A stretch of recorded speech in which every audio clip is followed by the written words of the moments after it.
തിരികെ വാർത്തയിലേക്ക്. വഖഫ് സ്വത്തുക്കൾ കൈകാര്യം ചെയ്യേണ്ടത് ഇസ്ലാം മത വിശ്വാസികളെന്ന് പാളയം ഇമാം വി.പി. സുഹൈബ് മൗലവി. വഖഫ് സ്വത്തുക്കൾ അല്ലാഹുവിന് ദാനം ചെയ്തതാണെന്നും അവ സംരക്ഷിക്കേണ്ടത് ഇസ്ലാം വിശ്വാസികളാണെന്നും പെരുന്നാൾ സന്ദേശത്തിൽ ഇമാം പറഞ്ഞു. കേന്ദ്ര വഖഫ് നിയമ ഭേദഗതിക്കെതിരെ എല്ലാ ഇസ്ലാം മത വിശ്വാസികളും ഒരുമിച്ച് നിന്ന് എതിർക്കണമെന്ന് പെരുന്നാൾ ദിനത്തിൽ ഇമാം ആഹ്വാനം ചെയ്തു. വഖഫ് എന്ന് പറഞ്ഞാൽ അത് അള്ളാഹുവിന്റെ ധനമാണ്. അള്ളാഹുവിന്റെ ധനം എന്ന നിലയ്ക്ക് അത് അങ്ങേയറ്റം ജാഗ്രതയോടെ കൈകാര്യം ചെയ്യാനാണ് നമ്മുടെ രാജ്യത്ത് വളരെ വ്യക്തവും കൃത്യവുമായ വഖഫ് നിയമങ്ങൾ ഉള്ളത് എന്നുള്ളതാണ്. കേന്ദ്ര വഖഫ് കൗൺസിലിലും സംസ്ഥാന വഖഫ് ബോർഡുകളിലും വഖഫ് ട്രൈബ്യൂണലുകളിലും അമുസ്ലിം അംഗങ്ങൾ ഉണ്ടാകണമെന്ന നിബന്ധന വെച്ചിരിക്കുകയാണ് പുതിയ ബില്ലിൽ. വിശ്വാസികളാണ് വഖഫ് സ്വത്തുക്കൾ കൈകാര്യം ചെയ്യേണ്ടതെന്നത് ഖുർആനിന്റെ തത്വമാണ്.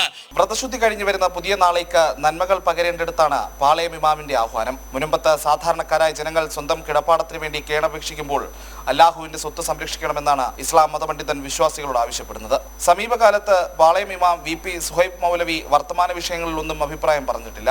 എന്നാൽ പെരുന്നാൾ ദിനം എഴുതി തയ്യാറാക്കിയ പ്രസംഗത്തിൽ വഖഫ് ഭേദഗതിയെയും ബില്ലിനെയും ശക്തമായി എതിർക്കണമെന്ന് മതവിശ്വാസികളോട് ആവശ്യപ്പെടുന്നു. കൂടാതെ വഖഫ് ബോർഡിൽ മുസ്ലിം ഇതര സമുദായത്തിലുള്ളവരെയും ഉൾപ്പെടുത്താനുള്ള നീക്കത്തെ എതിർക്കണം. മുനമ്പം വിഷയത്തിൽ കോൺഗ്രസ് എംപിമാരും കോൺഗ്രസ് നേതാക്കളും മൃദുസമീപനം സ്വീകരിക്കുമ്പോഴാണ് ഇസ്ലാം മതപണ്ഡിതന്റെ ഭാഗത്ത് നിന്നും ബില്ലിനെ എതിർത്തുകൊണ്ട് വഖഫിനെ അല്ലാഹുവിന്റെ സ്വത്തായി സംരക്ഷിച്ചുകൊണ്ട് കേന്ദ്ര നിയമത്തെ എതിർക്കാനായി ആഹ്വാനം വരുന്നത്.